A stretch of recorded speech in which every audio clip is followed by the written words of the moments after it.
दोस्तों, इससे पहले मलेरिया के ऊपर मैं 2 वीडियोस आपके खिदमत में पेश कर चुका हूं। पहली वीडियो के अंदर मैंने इंट्रोडक्शन ऑफ द मलेरिया के बारे में आपको बताया और सेकंड वीडियो के अंदर हमने बात की life cycle of the Plasmodium. Second video में मैंने आपको बताया कि लाइफ साइकिल ऑफ प्लाज्मोडियम जो है वो 3 स्टेजेस पर मुश्तमिल होता है। पहली स्टेज में स्पोरोगोनी है, जिसके अंदर मलेरिया के अंदर ही स्पोर्स बनते हैं और उसके सलेवरी ग्लैंड्स के अंदर वो इकट्ठे हो जाते हैं। सेकंड स्टेज में हमने बताया शाइज़ोगोनी, जिसके अंदर जो है मलेरिया का जो प्लाज्मोडियम है वो इंसान के अंदर ही जो है वो मल्टीप्लाई भी होता है और मीरोज़ाइट में शक्ल इख्तियार करता है, और ये शाइज़ोगोनी जो है वो इंसान के अंदर ही मुकम्मल तौर पे मुकम्मल होता है। और तीसरे मैंने कहा था गैमोगोनी, और ये फेज़ जो होता है, ये स्टेज जो होता है, ये इसकी इब्तदा जो थी वो तो इंसान के अंदर हुई थी, लेकिन इसकी तकमील जो है वो मच्छर के अंदर हुई थी। ये थोड़ा मज़ीद हमने रिपीट किया कि साहब जो हमने 2 वीडियोस आपके सामने पेश की थी। तो आज जो हम बात कर रहे हैं इस वीडियो के अंदर वो है प्लाज्मोडियम जब इंसान को काटता है, ये मच्छर जब इंसान को काटता है तो उस वक़्त क्या क्या अलामात आती हैं इंसान के जिस्म के अंदर, और इसकी बचने की क्या अलामात हैं, और फिर हम इसका इलाज तिब्ब यूनानी के मुताबिक किस तरह कर देंगे। लेकिन मैं आपको ये बड़ी क्लियर बता दूं कि हम तिब्ब यूनानी में इसका इलाज बहुत ही परफेक्ट करते हैं, और मामूली सी अद्वियात के साथ बग़ैर एंटीबायोटिक के, बग़ैर साइड इफ़ेक्ट्स की अद्वियात होते हैं हम इस्तेमाल करवाते हैं, और सिर्फ 3 दिन के अंदर मलेरिया का टेस्ट नेगेटिव हो जाता है। मतलब है कि मरीज़ है उससे मलेरिया के तमाम तर असराज हैं वो 3 दिन के अंदर ही ख़त्म हो जाते हैं। और हमारा 30-32 साल से तजर्बाशुदा ये जो नुस्खा जात हैं वो आपकी खिदमत में पेश किए जाएंगे। तो दोस्तों, हम बात करते हैं इसके सिम्टम्स की। तो सबसे पहला सिम्टम जो है इसमें है बुखार आना। तो बुखार आने की वजूहात जो है वो पहले मैंने बयान की थी, और साहब का जो अगर मैं आप सेकंड वीडियो जो जिसमें life cycle of the Plasmodium पे मैंने बात की थी, मैंने कहा था कि जिस वक्त मच्छर इंसान को काटता है तो वो उसका इन्फेक्टिव स्टेज होती है, और उस वक्त जो है वो प्लाज्मोडियम इंसान के अंदर मच्छर जो है वो इंजेक्ट कर देता है, और ये प्लाज्मोडियम जो है वो खून और प्लाज्मा में जो है वो सर्कुलेट करता हुआ जिगर के खुलियात तक पहुंचता है। जिगर के खुलियात के अंदर इसके जो अपनी म्यूटेशंस होती है, इसके जो है वो अपनी तादाद को बढ़ा लेता है, और ये नॉन सेक्सुअल होते हैं या एसेक्सुअल रिप्रोडक्शन होती है। जिस वक्त जिगर के खुलियात फटते हैं तो यही मीरोज़ोइट जो हैं ये आरबीसीज़ के अंदर दाखिल हो जाते हैं, और यहाँ पर भी एसेक्सुअल रिप्रोडक्शन होती है, और यहाँ पर फिर ये मीरोज़ोइट जो हैं वो अपनी तादाद को बढ़ाते हैं। लेकिन उसके साथ यहाँ पर जब आरबीसीज़ के अंदर आते हैं ये मीरोज़ोइट जो हैं, यानी ये प्लाज्मोडियम की बेसिकली जो शक्ल है या मुख्तलिफ मकामत, हमने इसके मुख्तलिफ नाम रखे थे, आप इसे प्लाज्मोडियम ही कह सकते हैं। जब ये आरबीसीज़ में इंटर होते हैं तो ये अपनी खुराक जो है वो आरबीसीज़ के अंदर मौजूद हीमोग्लोबिन से वो हासिल करते हैं। दोस्तों, हीमोग्लोबिन पे को जब ये इस पे एक्शन लेते हैं तो हीमेन को ये डीकम्पोज कर देते हैं 2 हिस्सों के अंदर, हीम और ग्लोबिन के अंदर। ये हीम जो है ये दरअसल प्लाज्मोडियम के लिए इंतहाई जहरीले असरात रखती है, इसलिए ये मीरोज़ोइट जो है ये हीम को जो है वो नेक्स्ट एक और कंपाउंड में कन्वर्ट कर देती है, जिसे कहते हैं हम हीमोज़ोइन। ये हीमोज़ोइन जो कंपाउंड नया बनता है ये इस मीरोज़ोइट या प्लाज्मोडियम के लिए तो बहुत ही अच्छा होता है, लेकिन ये इंसान के लिए इंतहाई ख़तरनाक होता है। दोस्तों, जिस वक्त यहाँ पर मीरोज़ोइट जो है वो अपने जवान हो जाते हैं तो ये आरबीसीज़ को फाड़ते हैं, तो जिस वक्त वहाँ पर मीरोज़ोइट जो है वो रिलीज़ होते हैं, उसके साथ ही वहाँ पर जो है वो हीमोज़ोइन जो है वो भी केमिकल सब्सटेंस जो हमने बताया वो भी वहाँ पर खारिज होती है। जब हम बात कर रहे थे मलेरिया बुखार की, तो दोस्तों मलेरिया बुखार को आप 3 फेजेस के अंदर जो है वो तकसीम कर सकते हैं। पहले को हम कहते हैं कोल्ड फेज़ या कोल्ड स्टेज, उसके बाद सेकंड इसका स्टेज है उसके बाद हॉट स्टेज या फेब्राइल स्टेज और बुखार की स्टेज, और तीसरी जो है इसको हम कहते हैं वेट स्टेज। यानी पहला जो स्टेज था जिसे हमने कहा था कोल्ड स्टेज, यानी सर्दी लगने की स्टेज, इस स्टेज के अंदर जो है वो मरीज़ को सर्दी लगती है, शिवरिंग होती है, चिलिंग होती है। ये दोस्तों उस वक़्त होता है जिस वक़्त आरबीसीज़ टूटते हैं, आरबीसीज़ फटते हैं, उस स्टेज पर मरीज़ को शदीद सर्दी लगती है, और सर्दी भी इस हद तक ज़्यादा होती है कि 2, 3, 4 कंबल भी अगर मरीज़ पे डाले जाएं तो वो भी इसकी सर्दी को ख़त्म नहीं कर सकता। इसके बाद इसकी नेक्स्ट स्टेज आती है हॉट स्टेज। हॉट स्टेज में मैं ये बता दूं कि जिस वक्त आरबीसी फटे और वहाँ पे हीमोजाइन जो है वो एक केमिकल जो है वो डिस्चार्ज हुआ, तो ये हीमोजाइन को जो है वो हम कहते हैं कि ऐसी हरारत पैदा करने वाली जो है वो सब्सटेंस है जिसे हम पैरोजिन कहते हैं। पैरो मीन हीट होती है और पैरोजिन मीन हीट प्रोड्यूस करने वाला, हीट जनरेट करने वाला। तो ये हेमोजाइन जो है वो हमारे दिमाग में हेमोथैलेमस को जाकर वहाँ पर ये अटैक कर देता है और हेमोथैलेमस को रीसेट कर देता है। मतलब ये है कि दर्जा हरारत को बढ़ाना शुरू करता है, जिसको हम बुखार कहते हैं। और बुखार ये इतना तेज़ होता है कि 104, 105, 106 फ़ारेनहाइट तक चला जाता है। इसके बाद इसका तीसरा स्टेज आता है जिसे हम कहते हैं वेट स्टेज, या जिसमें पसीना आता है। जब बुखार बहुत तेज़ होता है तो फिर कुव्वत मुदब्बरा बदन क्या करती है, वो हमारे पसीने के खदूद के मुंह को खोलती है और उससे मरीज़ को इतना पसीना आता है कि उसके जितने कपड़े होते हैं सारे के सारे वो ऐसे हो जाते हैं जैसे पानी वाली बाल्टी में भगो के आपने बाहर निकाले हों। जब पसीना आता है तो उस वक़्त जो है मरीज़ का जो टेम्परेचर है वो कम हो जाता है और इस तरह एक दफ़ा बुखार जो था उसका वक्ती तौर पर एक सिलसिला स्लो हो जाता है। आमतौर पर दोस्तों आपने किताबों में पढ़ा होगा कि मलेरिया के बुखार का अटैक कभी 1 दिन के बाद, कभी 2 दिन के बाद, कभी 3 दिन के बाद और कभी 4 दिन के बाद होता है। दोस्तों ये सिर्फ किताबी बातें हैं। हकीकत में कभी भी मलेरिया का जो मरीज़ है वो आपको ये नहीं बताता कि उसको बुखार 1 दिन बाद आता है या 2 दिन बाद आता है या 3 दिन, बल्कि वो कहता है उससे लगातार बुखार रहता है। हाँ, ये ज़रूर है कि किसी वक्त उसका बुखार तेज़ हो जाता है और किसी वक्त बुखार हल्का हो जाता है, लेकिन उसका बुखार ख़त्म नहीं होता। और बुखार कब तेज़ होता है? जिस वक्त आरबीसीज फटेंगे, हीमोग्लोबिन खारिज होगी, ये हेमोथैलेमस पे अटैक करेगी, जिस्म का दर्जा हरारत को बढ़ाएगी और उसका बुखार 106 फ़ारेनहाइट तक चला जाएगा। ये मुख्तलिफ चूँकि स्पीशीज़ होती हैं, जैसे हमने पहले भी वीडियोस में बताई थी, इसकी 4 स्पीशीज़ होती हैं, तो उनका जो है इनक्यूबेशन पीरियड भी मुख्तलिफ होता है और इसलिए बुखार जो है जो किसी को 1 दिन के बाद तेज़ होता है, किसी को 2 दिन के बाद, किसी को 3 दिन के बाद और किसी को 4 दिन के बाद, इस तरह बुखार जो होता है। जिस वक्त मरीज़ को बुखार तेज़ हो रहा होता है उस वक्त उसकी सांस की रफ्तार बढ़ जाती है, उसकी दिल की रफ्तार भी बढ़ जाती है। दोस्तों इसके बाद हम देखते हैं कि इस मरीज़ में खून की कमी हो जाती है। आमतौर पर ज़हन में ये कहा जाता है, जो हमने लिखा होता है, आरबीसी के फटने से, आरबीसी के टूटने से खून की कमी होती है। नहीं, सिर्फ आरबीसी के टूटने से खून की कमी नहीं होती, बल्कि ये प्लाज्मोडियम जो है वो खून से गुजरता हुआ हमारे रेड बोन मैरो में भी जाके अटैक कर देता है और वहाँ पर भी हमारे आरबीसी को ये फना कर देता है, जिसकी वजह से मरीज़ में खून की कमी हो जाती है। इस मरीज़ को सर में शदीद दर्द होता है, इसको उल्टियाँ आती हैं, इसे शदीद कब्ज़ हो जाती है। इसके साथ क्या होता है कि मरीज़ जो है उसकी तिहाल बढ़ जाती है, उसकी तिल्ली बढ़ जाती है, उसकी स्प्लीन इनलार्ज कर जाती है। दोस्तों आपको पता है कि स्प्लीन जो है इसे हमारे जिस्म का क्या कहते हैं? हमारे जिस्म का कब्रिस्तान कहते हैं, ग्रेवयार्ड ऑफ द बॉडी कहते हैं। भाई जिस वक्त आरबीसीज टूटेंगे तो उनके डेड बॉडीज़ कहाँ जाएंगी? वो हमारे तिहाल में जाके वहाँ पे जमा हो जाएंगी और ऐसा ऐसा हमारे तिहाल जो है, हमारा स्प्लीन इसलिए इनलार्ज हो जाता है क्योंकि आरबीसीज के टूटने की वजह से उनके डेड बॉडीज़ जो हैं वो आरबीसी वो जो है वो स्प्लीन में जमा होते हैं और उनका साइज़ बढ़ता है। यही वजह है कि जब आप अपने मुआले के पास जाते हैं तो आपको लिटा के आपके यहाँ पर जो है लेफ़्ट साइड के रिब्स के नीचे पसलियों की टटोल के देखता है और आपकी राइट साइड की पसलियों के नीचे भी टटोल के देख रहा होता है। दरअसल वो चेक करना चाहता है कि आप इस वक्त आपकी तिल्ली की और आपकी जिगर की क्या कंडीशन है। तो दोस्तों असर में ये मलेरिया का जब प्रॉपर इलाज नहीं होता या उसे काफ़ी दिन हो जाते हैं तो ऐसे मरीज़ की जो तिल्ली जो है वो बढ़ जाती है, जिसे हम स्प्लीनोमेगाली कहते हैं। और लेकिन जब जिगर पे बार बार जो है ये प्लाज्मोडियम जो है उसमें उसके खुलियात पर अटैक कर रहा होता है तो इसके साथ जिगर भी जो है वो बढ़ जाता है, लेकिन यहाँ पर जिगर सोजिश की वजह से बढ़ता है।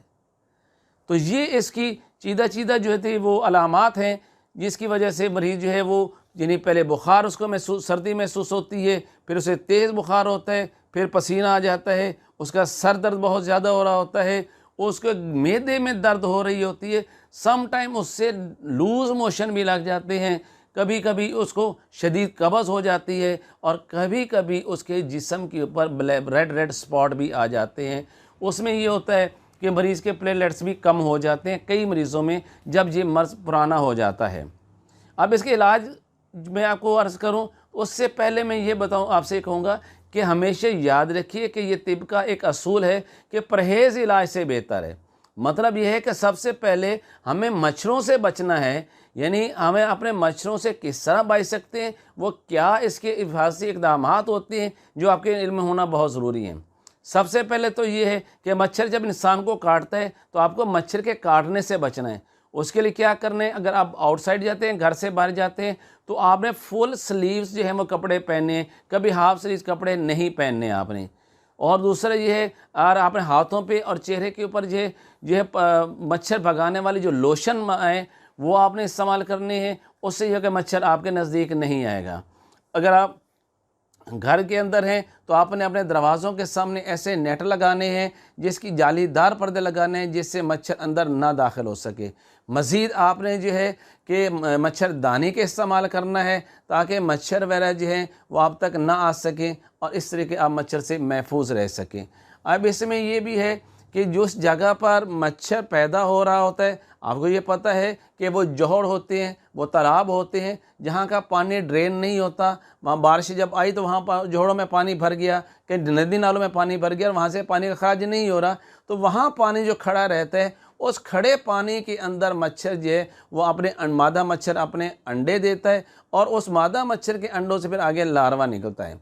सबसे पहले तो ये होता था कि घरों के अंदर और ऐसे जड़ों के अंदर जो नदियों नालों के अंदर जो उसके केमिकल्स का स्प्रे किया जाता था, जिसमें ख़ासकर डीडीटी जो है वो बड़ा मशहूर हुआ था और जिसकी स्मेल भी बहुत ज़्यादा होती है और इससे वाकई मच्छर मर जाते थे।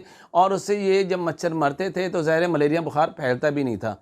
लेकिन बाद में इसको बैन इसलिए कर दिया गया कि ये डीडीटी स्प्रे जो है, यानी ये जो केमिकल्स हैं वो पानी के अंदर, वो हमारी फसलों के जो हैं और जो हमारे फल वर हैं उनके अंदर भी इसके जो ट्रेसेस पाए गए थे, उनके अंदर भी इसके कुछ असरात आए थे।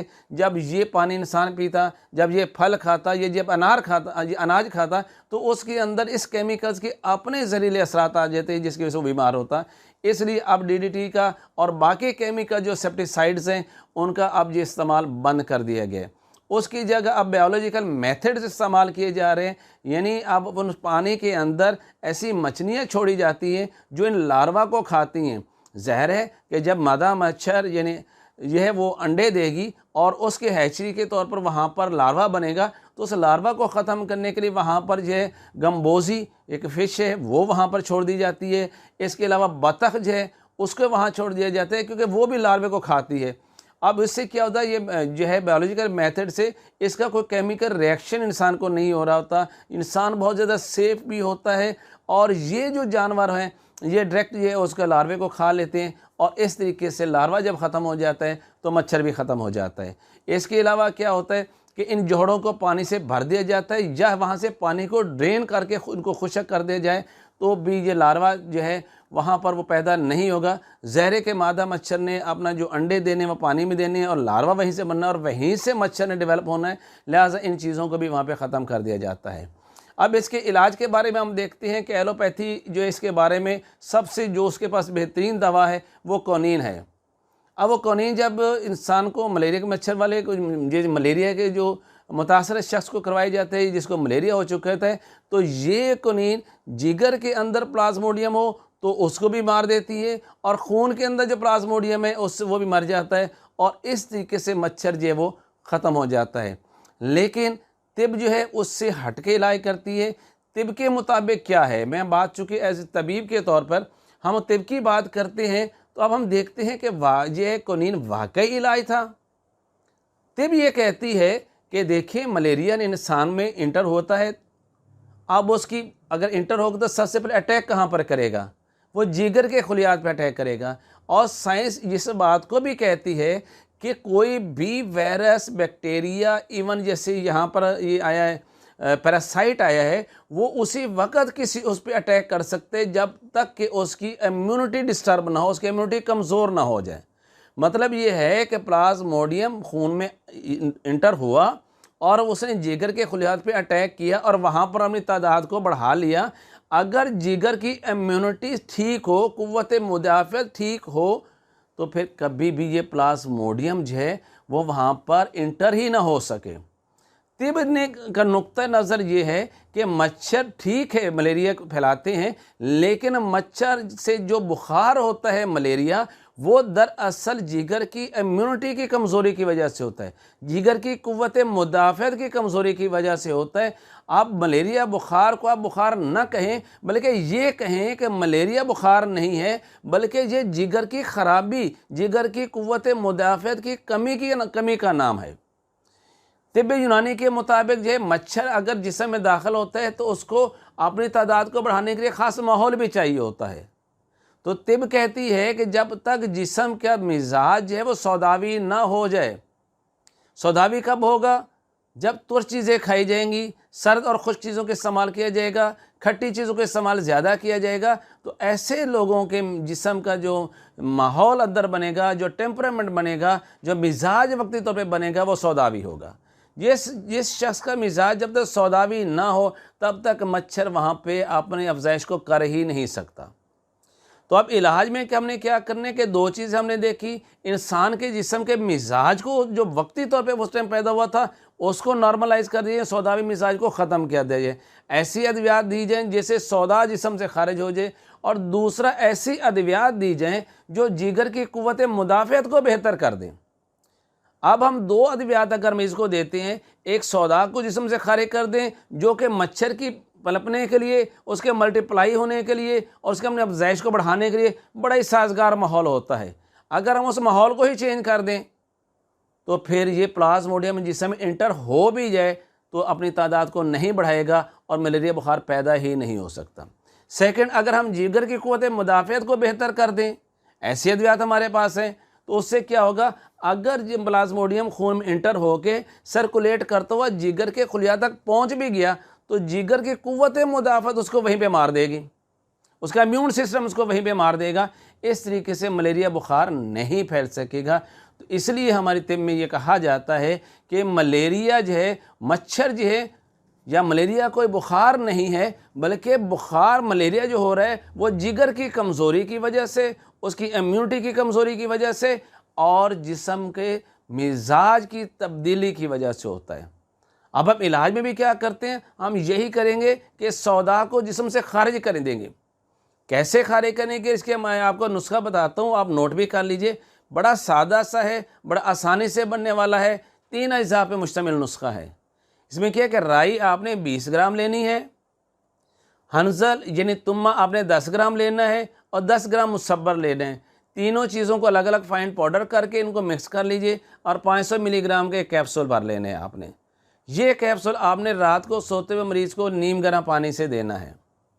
और जो दूसरी दवा ये जिगर को इम्यूनिटी को बढ़ाने के लिए, जिगर की कुव्वत को बेहतर करने के लिए, जिगर की कुव्वत मुदाफ़त को बढ़ाने के लिए, वो आप नोट कर लीजिए। इसमें काली मिर्च 10 ग्राम, काला नमक जो है वो 20 ग्राम, सूंड जो है वो 30 ग्राम, पुदीना जो है वो 40 ग्राम और 40 ग्राम ही आपने इसके अंदर जो है वो रेवन खताई डाल देनी है। ये सारी चीज़ों को अलग-अलग फाइन पाउडर कर लीजिएगा और 1 से 2 ग्राम जो है दिन में 3 दफ़ा नीम गर्म पानी से दीजिए। आप देखेंगे कि सिर्फ 3 दिन ये दवा इस्तेमाल करने से चाहे जितना भी बिगड़ा हुआ मलेरिया होगा वो ख़त्म हो जाएगा। और उसके बाद आप इसका मलेरिया का टेस्ट करवा लेंगे तो देखेंगे कि लेबॉरेटरी में ये मलेरिया पैरासाइट का जो टेस्ट होगा वो नेगेटिव होगा। अब देखिए कितनी सादा सी दवा है जो हम तिब्ब यूनानी में इस्तेमाल करते हैं। इसमें कोई एंटीबायोटिक्स नहीं है, इसमें क्विनीन की तरह कोई साइड इफ़ेक्ट नहीं होते। इसमें मरीज़ जो है उसके कान जैसे क्विनीन के इस्तेमाल से उसके अपने साइड इफ़ेक्ट होते हैं। इस नुस्खे की जो मैंने आपको बता रहा हूँ इसमें किसी किस्म का कोई साइड इफ़ेक्ट नहीं है। सिर्फ ये है कि आपने ग़िज़ा को तब्दीली ये कर लेना है कि आपने तुर्श ग़िज़ाएँ नहीं खानी, आपने खट्टी ग़िज़ाएँ नहीं खानी, आपने ठंडा पानी का इस्तेमाल नहीं करना, आपने ज़्यादा सर्दी से बचना है। तो सिर्फ इतना एहतियात कीजिए और बाकी ये जो दवाएं हैं मैंने आपको बताई या इस्तेमाल करें। सिर्फ 3 दिन के अंदर इंशाल्लाह मलेरिया हमेशा के लिए ख़त्म हो जाए।